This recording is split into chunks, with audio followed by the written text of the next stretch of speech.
Hai semua, nama gue Otto dan terima kasih telah memberikan gue kesempatan untuk mempresentasikan tugas NLP saya. Perkenalkan, nama saya Otto Tirtayasa Akbar dengan NIM 09021281722055. Saya adalah mahasiswa dari jurusan Teknik Informatika Reguler Indralaya, Fakultas Ilmu Komputer Universitas Sriwijaya yang sedang mengambil mata kuliah Pemrosesan Bahasa Alami atau NLP. Di sini saya akan mempresentasikan tugas saya sebelumnya, yaitu yang pertama mengumpulkan dataset spam, yang kedua menganalisa kode spam filtering, yang ketiga yaitu mereview paper tentang spam filtering. Sebelumnya saya akan menjelaskan apa itu spam filtering. Spam itu kurang lebih artinya sesuatu yang memenuhi memori email kita. Makanya spam filtering itu sangat dihindarkan oleh pengguna email karena bisa membuat email yang penting itu tidak terlihat lagi atau tenggelam gitu kan. Dan juga kebanyakan isi spam tuh promosi, bisa clickbait gitu. Dan juga kadang spam itu berisi virus-virus, malware dan segala macam yang bisa merusak komputer kita. Oleh karena itu banyak perusahaan internet yang besar seperti Google, Yahoo atau Lookout itu membuat spam filtering pada fasilitas email mereka. Yang pertama langsung saja saya mempresentasikan tugas saya yang pertama, yaitu mengumpulkan dataset untuk spam.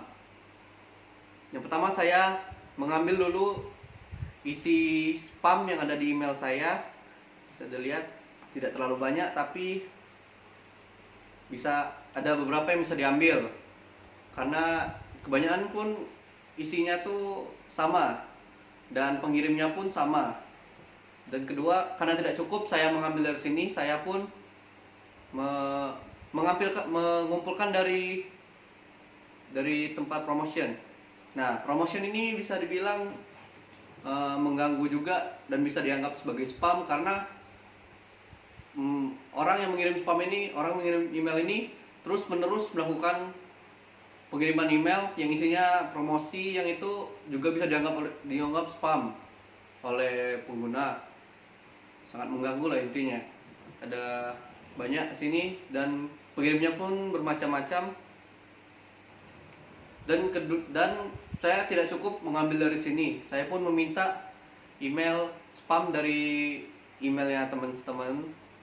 Nah, ada beberapa teman yang mengirimkan email spam, dan ada juga yang memperbolehkan saya untuk membuka email mereka untuk sementara saja untuk mengambil spam yang ada di email mereka. Saya berterima kasih kepada mereka.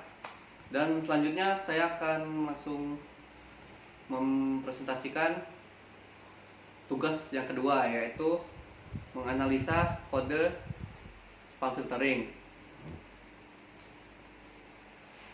Yang pertama itu awalnya yang pasti kita import dulu datasetnya ke dalam coding dengan menggunakan Panda yang langsung memakai fungsi read CSV.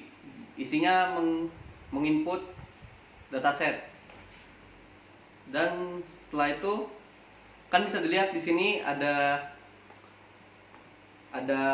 kolom-kolom yang tidak diperlukan, yang tidak penting, yang secara tidak sengaja masuk ke dalam kodenya. Yang kita perlukan hanya V1 dan V2 ini, yaitu yang pertama label, yaitu merek dari email tersebut, apakah dia spam atau bukan. Yang kedua tentu saja isi emailnya tersebut. Dan selanjutnya kan seperti yang saya bilang tadi, yang kita perlukan hanya V1 dan V2. Yang sisanya kita hapus menggunakan fungsi drop ini. Dan selanjutnya kita rename. Ini sebelumnya kan unnamed 0 dan unnamed 1. Kita ubah nama kolomnya menjadi V1 yaitu label dan V2 yaitu text, agar mempermudah kita melakukan processing pada email tersebut. Selanjutnya ini jika kita ingin tahu berapa banyak dataset yang kita punya, kita bisa dilihat di sini ada dataset HAM ada 4.825 dan dataset spam ada 747.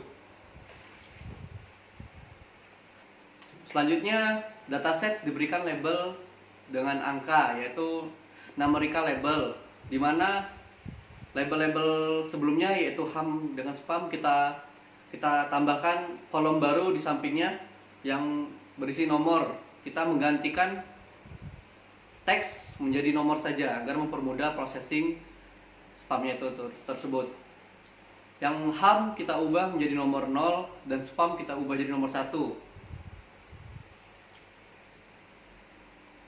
Selanjutnya kita bagi dataset menjadi 2, yaitu data test dan data training. Di sini ada xtrain, xtest, ytrain, ytest. Xtrain adalah teks untuk data training, dan xtest berisi teks untuk data test, dan ytrain dan ytest hanya berisi label dari data-data yang tersebut. Mereka saling berhubungan. Xtrain dan ytrain berhubungan, xtest dan ytest berhubungan satu sama lain. Dan kita bisa dilihat test size-nya itu 0,2, yang artinya data test diambil 20% dari dataset yang ada. Bisa dilihat, kita print ada sebanyak, data trainingnya ada 4.457 dan data test ada 1.115. Itu 1.115 itu sudah 20% dari dataset yang sebelumnya itu. Selanjutnya kita melakukan preprocessing dari teks tersebut, yang dilakukan hanya dalam satu fungsi, yaitu count factorize, di mana dia telah melakukan tokenisasi dan berbagai preprocessing teks lainnya. Jika kita ingin melihat hasil dari preprocessing tadi, bisa kita lihat dengan cara mengambil feature names-nya ini. Yang pertama, kita mengambil 20 token pertama. Bisa dilihat ini 00, 000 dan segala macam, ini angka semua karena belum sampai ke huruf. Selanjutnya kita print juga array tadi, tapi dari 20 yang belakang. Nah, lihat kan ada Z, terus ini simbol, makanya ditaruh di belakang. Selanjutnya kita transform bentuk xtrain dan xtest menjadi bentuk vektor. Ini dilakukan agar mempermudah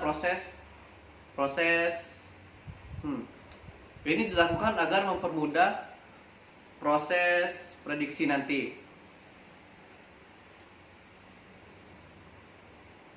Selanjutnya, proses prediksi dilakukan dengan metode naive Bayes.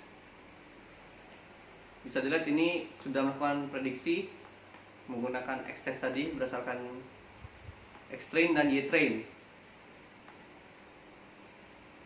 Selanjutnya kita hitung keakurasian dari prediksi kita tadi dengan memasukkan ytest, yaitu hasil sebenarnya dari teks yang kita prediksi tadi.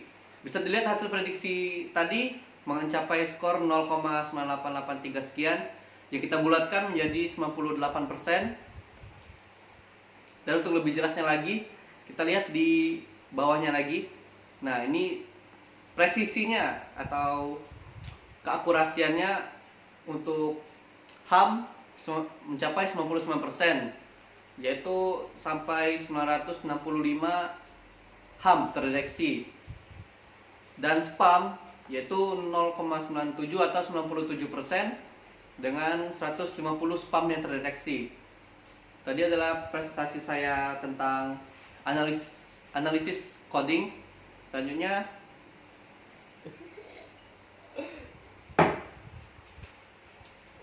saya akan menjelaskan review paper, yaitu paper Machine Learning for Email Spam Filtering, Review Approaches and Open Research Problems. Paper ini berisi tentang analisis berbagai metode machine learning dalam melakukan spam filtering.